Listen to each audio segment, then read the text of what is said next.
রাতে ঘুমানোর আগে একটি দোয়া পড়ুন, সকালেই ফলাফল পাবেন, সম্পদ বৃদ্ধি হবে এবং গুনাহ মাফ হবে এবং আল্লাহ তাআলা রিজিকের ভিতরে বারাকা দিয়ে দিবেন। অনেকেই আছেন টাকা পয়সা ইনকাম করেন কিন্তু রিজিকের ভিতরে বরকত নেই, রিজিকের ভিতরে আপনি বরকত পাচ্ছেন না। সন্তান টাকা ইনকাম করে, বাবা টাকা ইনকাম করে এবং নিজের স্বামী টাকা ইনকাম করে, তারপর আপনি সেখানে কোনো বরকত পাচ্ছেন না। আপনি রাতে ঘুমানোর আগে যদি এই দোয়াটা পড়তে পারেন সকালের ভিতরেই ইনশাআল্লাহ আপনি ফলাফল পেয়ে যাবেন। এটা আমার কথা নয়, তিরমিজি শরীফে 3500 নম্বর হাদিসের ভিতরে নবীজি সাল্লাল্লাহু আলাইহি ওয়াসাল্লাম নিজেরা জানিয়ে দিয়েছেন। আবু হুরায়রা রাদিয়াল্লাহু আনহু থেকে হাদিসটি বর্ণিত হয়েছে। তিনি বলেন আল্লাহ রাসূল সাল্লাল্লাহু আলাইহি ওয়াসাল্লামের একেবারে একজন প্রিয় সাহাবী হযরত আবু হুরায়রা রাদিয়াল্লাহু আনহু, যিনি সবচেয়ে বেশি হাদিস বর্ণনা করেছেন। তিরমিজি শরীফের 3500 নম্বর হাদিস। এক ব্যক্তি নবী সাল্লাল্লাহু আলাইহি ওয়াসাল্লামের কাছে এসেছেন, আন্না রাজুলান, এক ব্যক্তি নবীজির কাছে এসেছেন, এসে বলতেছেন, ইয়া রাসূলুল্লাহ সামিআতু দুআআকাল লাইলা, আমি আপনাকে রাতে দোয়া করতে শুনেছি।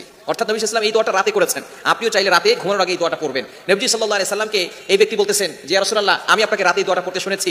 তখন এই দোয়াটা সেই ব্যক্তি বলা শুরু করেছেন নবীজির কাছে এবং নবী সাল্লাল্লাহু আলাইহি ওয়াসাল্লাম এই দোয়াটা শোনার পরে তিনি বলেছেন তুমি এই আমলটা করবে। বিশেষ করে নবী সাল্লাল্লাহু আলাইহি ওয়াসাল্লামের সাহাবায়ে কেরাম যারা ছিলেন সকলেই কিন্তু আমল করতেন। এই আমলটি যদি আমরা রাতে ঘুমানোর আগে করি অবশ্যই আল্লাহ পাক রব্বুল আলামিন তিনটি পুরস্কার দিবেন। এক নাম্বার সম্পদ প্রশস্ত করে দিবেন, দ্বিতীয় নাম্বার গুনাহ ক্ষমা করে দিবেন, গফির লাহুম মা তাকদ্দামা মিন যামবি ওয়া all previous sins will be forgive. আল্লাহ তাআলা বান্দার পিছনে যত গুনাহ আছে গুনাহগুলো আল্লাহ পাক রব্বুল আলামিন ক্ষমা করে দিবেন এবং আল্লাহ পাক রব্বুল আলামিন রিজিকের ভিতরে বারাকা দিয়ে দিবেন। দোয়াটি হচ্ছে আল্লাহুম্মা গফিরলি যামবি ওয়া ওয়াসসি'লি ফি রিজকি ওয়া বারিক লি ফিমা রাযাকতানি। চমৎকার একটি দোয়া, আল্লাহুম্মা গফিরলি যামবি ওয়া ওয়াসসি'লি ফি রিজকি ওয়া বারিক লি ফিমা রাযাকতানি। এই দোয়াটা যদি আপনি পড়তে পারেন আল্লাহ পাক রব্বুল আলামিন প্রথমে আপনি দোয়া করছেন আল্লাহ আমার গুনাহ খাতাগুলো ক্ষমা করে দেন। আপনার গুনাহ যখন আপনার কাছ থেকে ক্ষমা হয়ে যাবে তখন কিন্তু আপনার অন্তরটা প্রশস্ত হবে এবং আপনার অন্তরটা হালকা হয়ে যাবে। মনে রাখবেন যদি আপনার মাথায় কোনো বোঝা থাকে তাহলে আপনার মাথা একটু ভারী ভারী লাগে। ঠিক তদ্রুপ যখন মানুষ গুনাহ করে তখন তার অন্তরটা ভারী হয়ে যায়, অন্তরটা ব্ল্যাক হয়ে যায়, অন্ধকারাচ্ছন্ন হয়ে যায়। যখন গুনাহগুলো ক্ষমা হয়ে যায়, আল্লাহর কাছে তাওবা করে, ইস্তেগফার করে, তখন তার মনটা হালকা হয়ে যায়। আপনি সকালে অনুভব করতে পারবেন যে আপনার মনটা হালকা হয়ে গেছে, আপনি আল্লাহর কাছে তাওবা করেছেন, আপনি আল্লাহর কাছে ইস্তেগফার করেছেন। এজন্য আপনি প্রথমে আল্লাহর কাছে দোয়া করছেন আল্লাহুম্মা গফিরলি যামবি,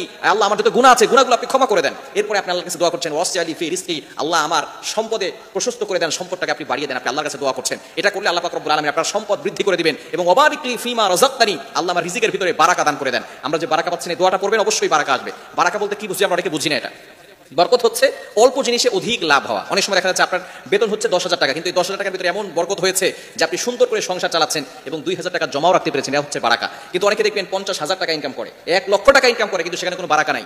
50,000 টাকা ইনকাম করে তারপর মা অসুস্থ হয়ে যায়, বাবা অসুস্থ হয়ে যায়, স্ত্রী অসুস্থ হয়ে যায়, সন্তান অসুস্থ হয়ে যায়, নিজের বিভিন্ন ধরনের বিপদ চলে আসে। এরকম বিপদ আসার কারণে 50,000 টাকা দিয়ে তার চলে না, আরো 10,000 টাকা ঋণ করে তারপরে সংসার চালাতে হয়। এরকম কিছু ফ্যামিলি আমাদের সমাজে আছে না নাই? এজন্য অবশ্যই আপনি যদি আপনার রিজিকের ভিতরে বারাকা পেতে চান তাহলে অবশ্যই রাতে ঘুমানোর আগে এই দোয়াটা পড়বেন। মনে রাখবেন ঘুমানোর আগে আমরা অবশ্যই আমরা নামাজ পড়ে ঘুমাবো এবং এই দোয়া পড়ে ঘুমাবো। আমরা বিশেষ করে অনেক সময় বিপদের কারণে, অসুস্থতার কারণে, অনেক সময় সফরের কারণে নামাজ একটু লেট হয়ে যায়, নামাজ পড়তে পারি না সময় মতো। যদি আপনার কখনো নামাজ মিসও হয়ে যায়, আপনি রাতে ঘুমানোর আগে সমস্ত নামাজগুলো পড়ে তারপরে ঘুমাবেন, কারণ আগামীকাল আপনি উঠতেও পারেন না উঠতে পারেন। সূর্য ঠিকই উঠতে পারে কিন্তু আপনিও কিন্তু এই সূর্য থেকে সূর্যের মুখ আপনি আর নাও দেখতে পারেন। এজন্য অবশ্যই আমাদের সকলকে we have to go back to our Lord, আমাদেরকে আল্লাহর কাছে ফেরত চলে যেতে হবে। এজন্য আমরা যদি মাটির নিচে ভালো থাকতে চাই তাহলে মাটির উপরে আমাদেরকে ভালো কাজ করতে হবে, নামাজ মিস করা যাবে না। আপনি দোয়াটি করবেন আর মনে মনে চিন্তা করবেন হুজুর দোয়া তো পড়তেছে কোনো আমল হচ্ছে না।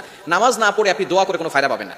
আপনাকে নামাজ মাস্ট বি পড়তেই হবে। আল্লাহর প্রতি ইয়াকিনের সাথে, বিশ্বাসের সাথে যদি আপনি দোয়া করতে পারেন অবশ্যই আল্লাহ পাক রব্বুল আলামিন আপনার দোয়াগুলো অ্যাকসেপ্ট করে নেবেন, কবুল করে নেবেন। তবে আপনার নামাজ পড়ার দরকার আছে না নাই?